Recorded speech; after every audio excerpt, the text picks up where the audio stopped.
আসলে পৃথিবীর সকল জায়গাতে ভালোবাসার বহিঃপ্রকাশ বুঝি একই। আসলে সত্যি আমি একজনের সাথে কাজ করি আজকে ৩-৪ বছর ধরে। তো আজকে তার গাড়ি দেখাইতেছে, আমার করতেছে আমার বিয়া।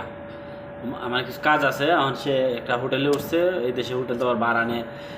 আমাদের যেরকম ফ্ল্যাট বাড়ি নেই ভাড়া নিছে, তো তার বিয়া। তো গাড়ির মধ্যে থেকে বই লয়ে কথা কইতেছে, তো কথা আরবি সব কিছু না বুঝলে তো কিছু বুঝি। এতটা সে আবেগে আপ্লুত হয়ে গেছে, আসলে তার আবেগ দেখিয়ে আমার বুক ফাটে যেতেছে। আসলে ভালোবাসার বহিঃপ্রকাশ সারা পৃথিবীতে একই সিস্টেম। সে অনেক মনে হয় ৩০-৩৫ বছর হয়ে গেছে, এখন বিয়া করতেছে।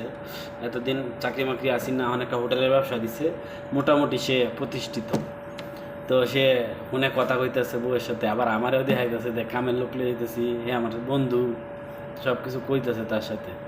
তো আমি আসলে বুঝতে পারছি, ফিল করতেছি যে আসলে সত্যি পৃথিবীর সকল জায়গাতে সকল ধর্ম বর্ণের মানুষের ভালোবাসার বহিঃপ্রকাশই একই।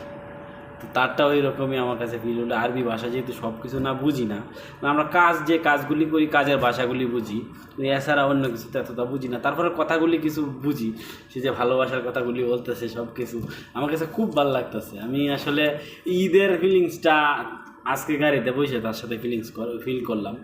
আসলে ভালোবাসার মানুষগুলির সাথে কথা বলা, তাদের ধরন সিস্টেম ভাল লাগছে।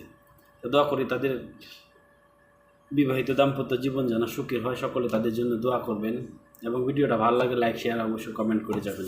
আসসালামু আলাইকুম, ঈদ মোবারক।